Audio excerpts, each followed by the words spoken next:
बिस्मिल्लाहिर्रहमानिर्रहीम। अस्सलाम वालेकुम नाज़रीन, रोहा सेहत के एक और एपिसोड के साथ मैं हूँ फ़िज़ा रियाज। आपका रमज़ान बहुत अच्छे से जा रहा होगा मेरी इस दुआ के साथ कि अल्लाह ताला आपकी इबादत को कबूल फरमाए। प्रोग्राम का बाकायदा आगाज़ करते हैं और उम्मीद करती हूँ कि रोज़े रख के आपकी सेहत अच्छी होगी, अच्छे से रोज़े निभा रहे होंगे। अगर कोई बीमार हो गया है, किसी को कोई मसला है, तो उसको जानने के लिए, उसको मुफीद मशवरे देने के लिए रोज़ाना हमारे साथ एक हेल्थ एक्सपर्ट मौजूद होते हैं।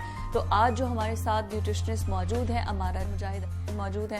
अमारा, अस्सलाम वालेकुम, कैसी हैं आप? वालेकुम अस्सलाम, मैं बिल्कुल ठीक, आप कैसी हैं? मैं बिल्कुल ठीक हूँ। अमारा, मुझे ये बताइए आपका रमज़ान कैसे जा रहा है? अल्हम्दुलिल्लाह बहुत अच्छा जा रहा है। थोड़ा बहुत मुश्किल भी है क्योंकि काम भी करना होता है, साथ रोज़े भी रखने होते हैं, लेकिन ओवरऑल अल्हम्दुलिल्लाह अच्छा जा रहा है। मतलब अच्छा अमारा, बाप से मुफीद मशवरे हमने लेने हैं क्योंकि रोज़ा रख के कुछ लोगों की हो गई है सेहत ख़राब। ऑयली चीज़ें खा के कुछ लोग को तो डिहाइड्रेशन हो गया, कुछ ऑयली चीज़ें खा के चले गए हैं हॉस्पिटल।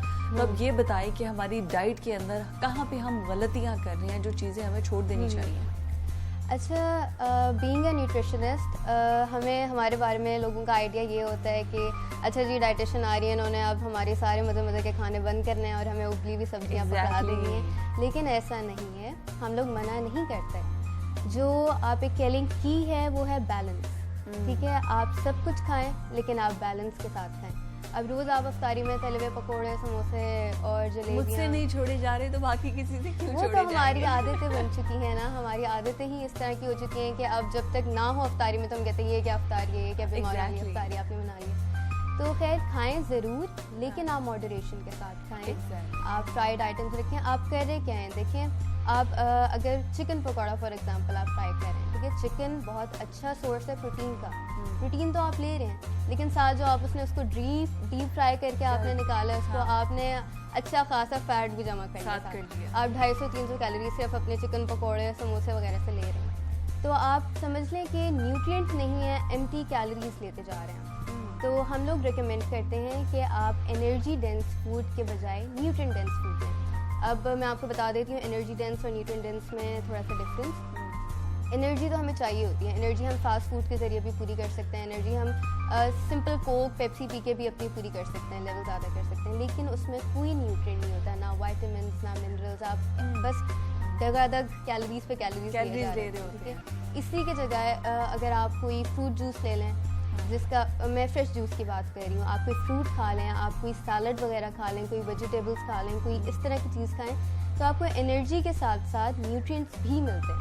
तो मैं हमेशा इफ्तार के लिए ये रिकमेंड करती हूँ, अच्छी बनाएं इफ्तार, सब कुछ रखें, लेकिन साथ आप इस तरह की चीज़ें भी लें जिसमें न्यूट्रिएंट्स हैं। अच्छा, आपने स्टार्ट में जैसे बात की कि यहाँ पे न्यूट्रिशनिस्ट का रोल ही अब यही है कि जैसे ही को देखते हैं जी डाइट प्लान की तरफ, इसका मतलब है इन्होंने हमें उबली हुई सब्जियां दे देनी है, हमें इन्होंने सलाद पे डाल देना है, हमारा सब कुछ बंद करवा देना है। मतलब डाइट का मकसद ही है, जहाँ तक मुझे समझ आई है, लड़कियों के लिए तो वो समझती हैं भूखे रहना है, और अगर कोई पेशेंट है, जैसे किसी को कोई और कार्डिक पेशेंट है या कोई डायबिटिक पेशेंट है, तो उसको यह लगेगा कि मेरे सारे खाने बंद करवा के मुझे नमक मिर्च के बगैर खानों पे डाल देना है। जी बिल्कुल, बहुत अच्छा आपने सवाल किया है। देखिए यहीं पर अब मैं जो मिसकंसेप्शन दूर करना चाहती हूँ ये है कि हम कभी भी आपको कैलोरिक डेफिसिट नहीं करते, वो कैलोरीज कम नहीं करते, आपका खाना पीना थोड़ा बहुत हम कम करेंगे, लेकिन जो हमारा काम होता है वो होता है मॉडिफाई करना। दो तरह की, अब फॉर एग्जांपल एक डायबिटिक पेशेंट है, वो उसको आपने सुना होगा, मोस्टली लोग कहते हैं रोटी बंद कर दें, चावल बंद कर दें, आलू बंद कर दें। बंद करने का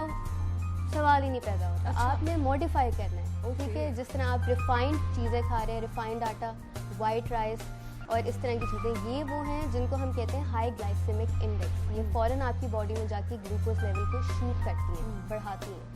इसी की जगह अगर आप होल व्हीट पे आ जाएं तो वो आपके लिए बहुत फ़ायदेमंद है। आप होल व्हीट ले सकते हैं, आप चोकर आटा जिसको कहते हैं आम ज़ुबान में, आप वो इस्तेमाल करें बजाय कि जो सफ़ेद आटा इस्तेमाल करते हैं। आप ब्राउन राइस इस्तेमाल करें, आप ब्राउन ब्रेड इस्तेमाल करें, फाइबर भी आपको मिलेगा, स्पेशली जो कि डायबिटिक हैं।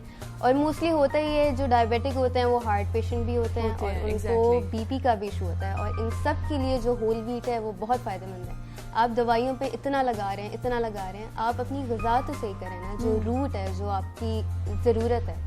तो बस यही है। अब हमारे पास पेशेंट जो आते हैं, जब हम उनको डाइट रिकमेंड करते हैं तो वो उसको सीरियस नहीं लेता। अच्छा, सहरी में आप क्या रिकमेंड करते हैं? अफ्तारी में तो हर कोई कहता है कि आप ऑयली चीज़ें मत खाएं, ये मत करें, लेकिन सहरी में ऐसा होता है कि सहरी करने के बाद 2, 4, 5, 6 घंटे के बाद आपकी एनर्जी डाउन होना शुरू हो जाती है। तो फिर उसको मेंटेन करने के लिए सहरी में क्या चीज़ें इस्तेमाल करें? अच्छा जी, ये बहुत पूछे जाने वाला क्वेश्चन है कि ऐसी क्या चीज़ है जिससे हमारी एनर्जी लेवल बिल्कुल सही रहे और हमें प्यास ना लगे।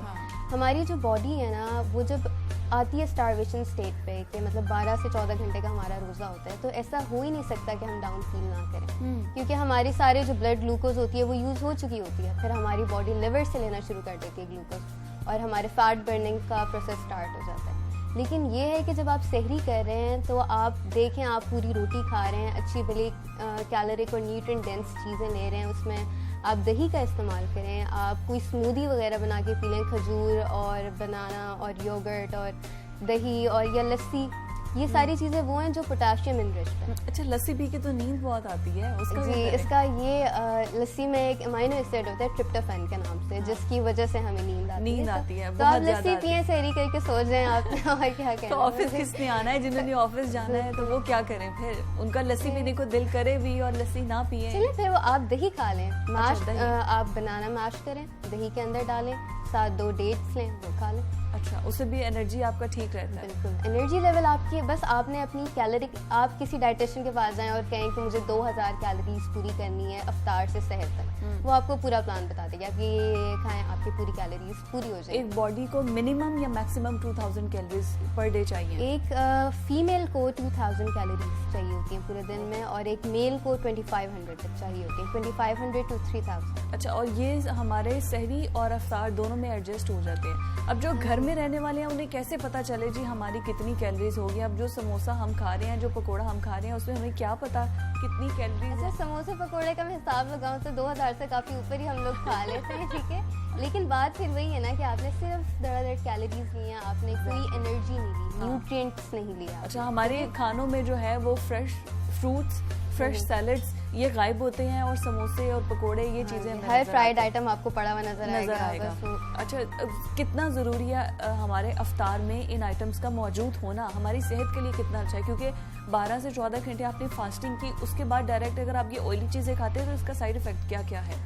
साइड इफेक्ट एज सच तो इस तरह का नहीं है, एक्सेप्ट कि आप मोटे हो सकते हैं, फैट आपकी डिपॉजिट हो सकती है। इसके अलावा जो थोड़े बहुत एसिडिटी के होते हैं, जिनको हो जाता है मसला, वो इतने ज़्यादा फ्राइड आइटम्स खा के, क्योंकि इनकी पीएच होती है थोड़ी कम, ठीक है, ये जो तली हुई चीज़ें होती हैं, मतलब जिसमें गोश्त वगैरह भी और ये सारी चीज़ें, इससे हम थोड़ा भारी भारी फील करते हैं और इनको डाइजेस्ट करने में भी हमें पानी पीना पड़ता है, ठीक है। तो बात यही है कि आप इसी तरह खाएं कि ये चीज़ें भी रखें, साथ सैलड भी खा लें, साथ फ्रूट्स भी खा लें।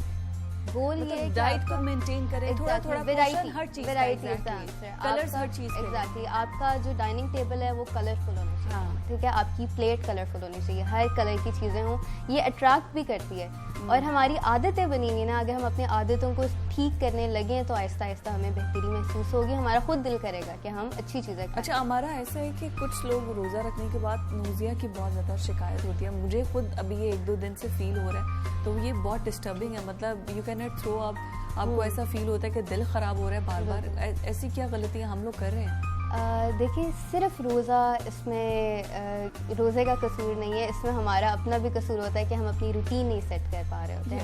हम हमारा वर्कलोड बहुत ज़्यादा होता है, लेकिन हमारे रेस्ट का टाइम बहुत कम होता है, हम एक्स्ट्रा काम करवा रहे हैं अपने आप से। फिर बॉडी भी एक वक्त पे आके जवाब देती है कि यार बस करो अब, मतलब that directly interlinked to mental health. Exactly. तो अगर आपने एक हेल्दी लाइफ गुजारनी है तो एक तो सबसे पहले आपका मेंटल स्टेटस जो है, आपको स्ट्रेस वगैरह से दूर होना है, आपने 8 घंटे की बगैर इंटरप्शन के नींद गुजारनी है, आपने 8 से 9 ग्लास पानी पीना है, और आपने अपनी प्रॉपर डाइट रखनी है, फिर जाके आप कह सकते हैं कि मुझे कोई शिकायत नहीं किसी किस्म की। अच्छा, एक चीज़ सोना ही 3-4 घंटे है, उनका क्या करें? उनका फिर हमारे जैसा ये हाल होता है कि हमें मतलब वीकनेस होती है, ऑब्वियसली अंदर से हम वीक हो जाते हैं। अच्छा, अगर हम हेल्दी डाइट की हमने बात कर ली, अब स्पेसिफिकली उन लोगों के लिए जो कि डाइट करना चाहते हैं, करते वो डाइट है, लेकिन रमज़ान जैसे ख़त्म होता है तो उन्हें पता चलता है कि उन्होंने अपना वेट बढ़ा लिया है, 2 से 3 kgs वो वेट बढ़ा चुके हैं, अब डाइट क्या करें हम? इसके लिए एक्सरसाइज किस टाइम पे करें, हमने अपना पोषण कंट्रोल कर लिया, ऑयली चीजें नहीं छोड़ी गई, हमने फिर भी थोड़ी बहुत खा ली, लेकिन जिनको सही फैट है, जो अपना वेट रिड्यूस करना चाहते हैं, वो क्या कुछ करें ताकि उनके, क्योंकि कीटो डाइट है और कैसी डाइट्स हैं, तो इसके साइड इफेक्ट्स भी तो होते हैं। बिल्कुल बिल्कुल, आजकल तो बहुत ट्रेंडिंग है कि इनको कहते हैं हम फैट डाइट्स, ये होती हैं स्ट्रिक्ट डाइट्स। अब रोटी और चावल जो है, ये हमारे ग़िज़ा का 60% पार्ट जो है वो यही है, कार्बोहाइड्रेट्स जिसको हम कहते हैं। कीटो डाइट है, एटकिंस डाइट है, पेलियोस डाइट है, इस तरह की 1000 डाइट्स हैं जिसमें आप वीक्स में वजन लूज कर सकते हैं, लेकिन वो दोबारा एक हो जाता है। एग्जैक्टली, मैं आपको वही मैं आपको बताने लगी हूँ। जो कार्बोहाइड्रेट्स है ना, इनकी क्वालिटी ये है कि ये हमारे बॉडी के अंदर वाटर को बाउंड करता है, ठीक है। जब आप कार्बोहाइड्रेट्स ही छोड़ देते हैं, आपका बॉडी का वाटर मास जो है वो खत्म हो 70% वाटर है, ठीक है। और जैसे ही आप कार्बोहाइड्रेट्स पे शिफ्ट होंगे, आप वो चीज गेन कर लेंगे, आपका फैट वहीं का वहीं है, ठीक है। फैट आप नहीं बर्न कर रहे, आप अपना वाटर मास निकाले जा रहे हैं। ओके, तो ये है। अच्छा ठीक है। अच्छा, हमारा बिल्कुल लास्ट है प्रोग्राम का, थोड़ा टाइम बाकी रह गया। मैं चाहूंगी हमारे नाज़रीन जो हमें देख रहे हैं, उन्हें कोई अच्छा सा मैसेज दें आप, ताकि कोरोना में वो अपनी सेहत का ख्याल रख सकें। हाँ जी, कोरोना के लिहाज से तो मैं ये कहना चाहूँगी कि आजकल बहुत हालात ख़राब हैं, अस्पताल भरते जा रहे हैं, तो अपना और अपने घर वालों का ख़ास ख्याल रखें, स्पेशली वो लोग जिनके घर में इस तरह के लोग हैं जो डायबिटिक हैं, जो क्रॉनिकली इल हैं, जिनका इम्यून सिस्टम पहले ही थोड़ा वीक है। तो हम जैसे जवान लोग तो ठीक है, हम लोग कर सकते हैं बर्दाश्त उसको किसी हद तक, लेकिन उनके लिए मसला बन जाएगा। तो सिर्फ अपने बारे में मत सोचें, अपने आसपास के लोगों के बारे में भी सोचें, उनकी भी सेहत का ख्याल रखें। बहुत शुक्रिया आपके वक्त के लिए हमारा। और बात यही है कि सेहत से बड़ी कोई भी नेमत नहीं है। अपना भी ख्याल रखें इस कोरोना पैंडेमिक में, और जो अपने घर वाले हैं, अहलो अयाल हैं, उनका भी ख्याल रखें, और इस प्यारे पाकिस्तान का ख्याल रखें। आज के प्रोग्राम से मुझे इजाज़त दीजिए। अल्लाह हाफ़िज़।